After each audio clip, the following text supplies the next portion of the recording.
Балалардың сөйлеу тілінің дамуы туралы сіздермен бірнеше мифтарды талқылайтын боламыз.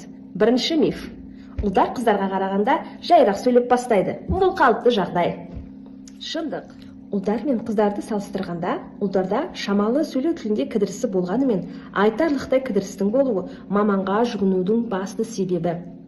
Баланың жынысы сөйлеудің дамуына әсер ететін негізгі фактордың бірі емес. Екінші миф.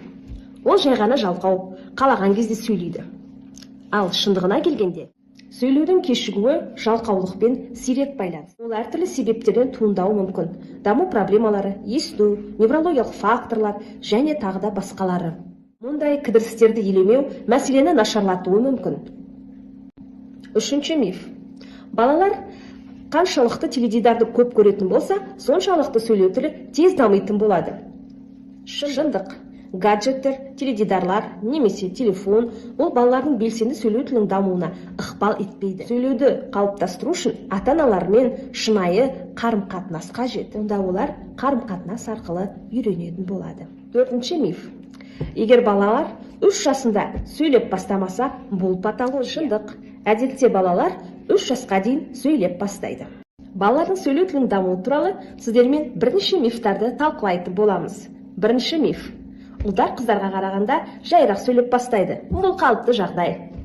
Шындық. Ұлдар мен қыздарды салыстырғанда, ұлдарда шамалы сөйлеу тілінде кідірісі болғанымен, айтарлықтай кідірістің болуы маманға жүгінудің басты себебі. Баланың жынысы сөйлеудің дамуына әсер ететін негізгі фактордың бірі емес. Екінші миф. Ол жай ғана жалқау, қалаған кезде сөйлейді.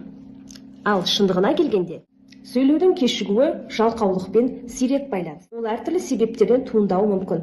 Даму проблемалары, есту, неврологиялық факторлар және тағы да басқалары. Мұндай кідірістерді елемеу мәселені нашарлатуы мүмкін. Үшінші миф. Балалар қаншалықты теледидарды көп көретін болса, соншалықты сөйлеу тілі тез дамитын болады. Шындық.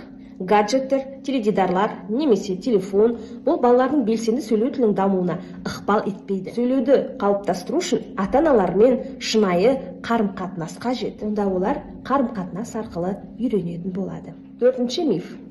Егер балалар 3 жасында сөйлеп бастамаса, бұл патология. Шындық. Әдетте балалар 3 жасқа дейін сөйлеп бастайды.